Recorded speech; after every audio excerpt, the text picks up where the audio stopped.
Thought I'd go ahead and give you guys a quick progress update on the song "A Little Town of Bethlehem" as covered by Jars of Clay.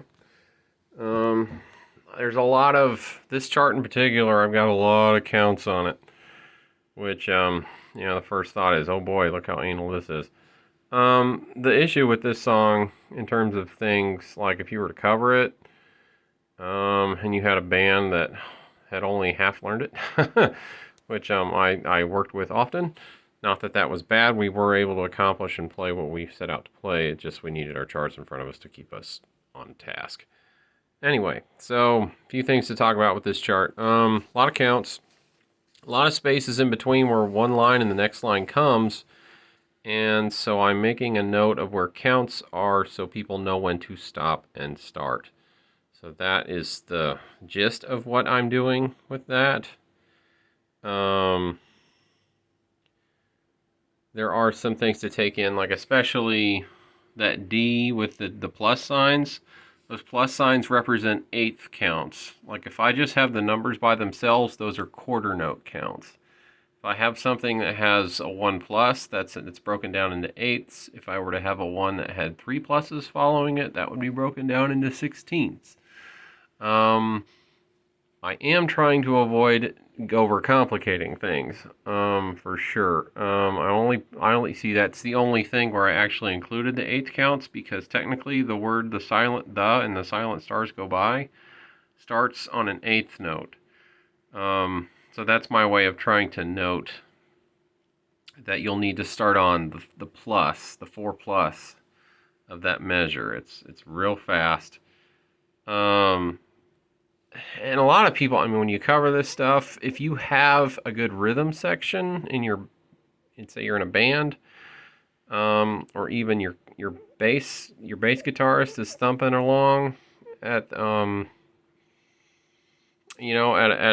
because there's a mechanical synthesizer in the song that it bumps along at eighths and it jumps up to sixteenths.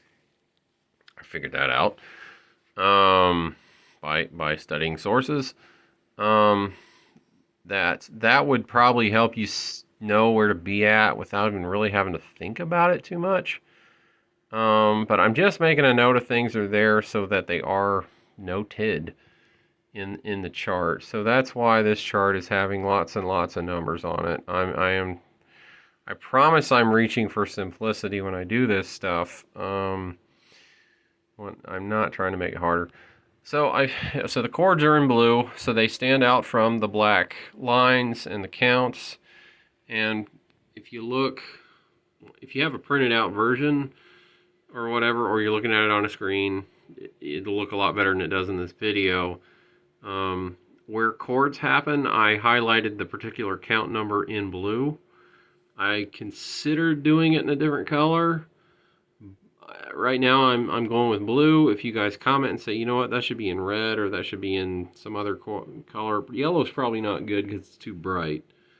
Or some kind of green, or just something that, but I was trying to put a correlation there between, okay, that's that chord, that's that count. They're together. They're both blue, so they both happen at the same time. That was the reason I used the same color there. So that's an explanation on that. For one, this is just a progress update. For one, I need to get the chart done just for myself, so when I sit down to practice it, I have a piece of study material that's only 2 or 3 pages long, instead of my sources, which are more like 15 pages, which I don't want to be flipping a page every 20 seconds into a song to cover it. So that's what the chord lyric chart kind of does. It kind of condenses things to a certain amount.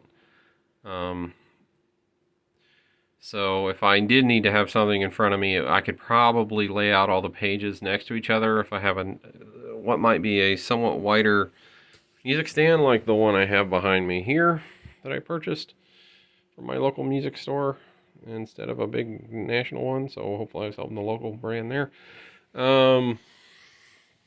But yeah, so that's what's going on with this particular chart. And of course, I've gotten the urge to go back and go through all my charts and more thoroughly map out where counts are on them and things, because That was an issue I dealt with in my church band. We had folks, like I said, we practiced a song on Saturday and we had to perform it by Sunday.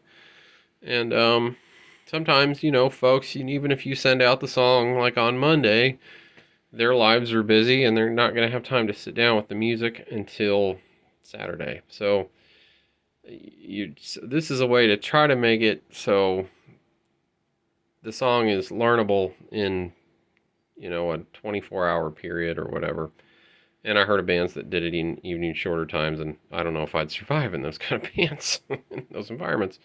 But anyway, I was lucky to have a band that would give at least 3 hours of attention to a song before they performed it, if it was one they had never done before.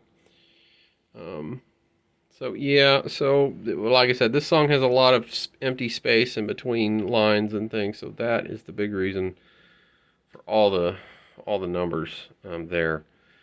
But like I said, if you have a good rhythm section, good bass guitarist and or drummer who's tapping along, if you can just kind of keep your foot tapping along with them, then it would probably help in the covering of this song. Or if you just tap your own foot while you're playing your instrument or singing, that will help too. And that, again, trying to find the effortlessness in the effort here. So that is definitely priority.